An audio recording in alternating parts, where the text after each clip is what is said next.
I've been asked, what is a disciple? That's a great question. Well, I want to answer that from Scripture.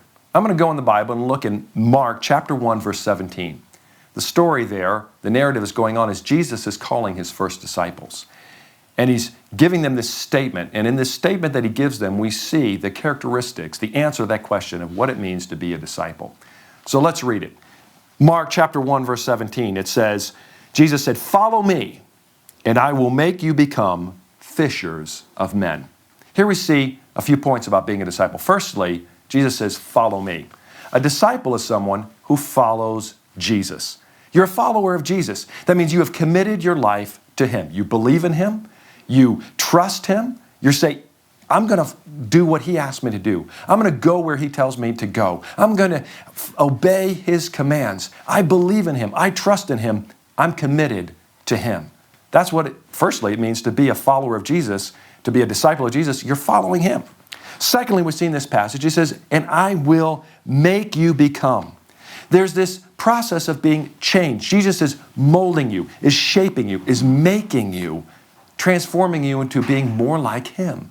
A disciple of Jesus is someone who's being changed by Jesus to become more like Jesus, more like him in your characteristics and your personality. He lives inside of you, and his Spirit dwelling inside of you is changing you. You're making better choices in life, choices that are more godly.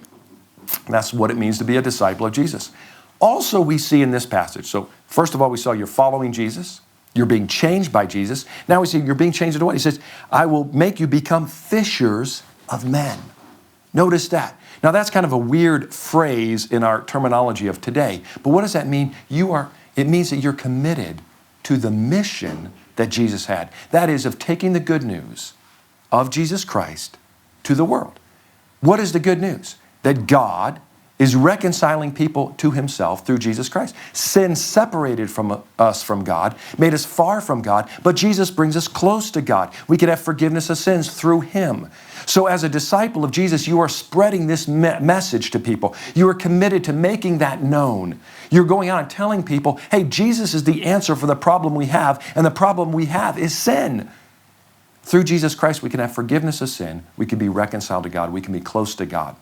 Well, on the same page in my Bible, there's another point that comes up about what it means to be a disciple. It's in Matthew chapter 28. Right at the end of the book of Matthew, Jesus is talking to his disciples, his followers, those that are committed to him, doing his mission that he's changed. He's telling them before he goes back to heaven, he says, hey, guys, this is what I want you to do. I want you to go, therefore, and make disciples.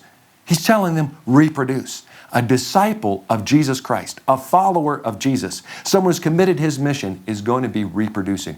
You're going to be out there making other disciples. That means you're going to be telling people, follow Jesus as I follow him. You're going to be telling people, be committed to Jesus as I'm committed to Jesus. You're going to be believing in Jesus Christ and his message and sharing it with the world with such passion that they also want to believe and follow. So that's what it means to be a disciple. We see four things there. You are following him.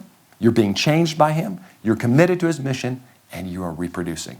That's what it means to be a disciple of Jesus Christ.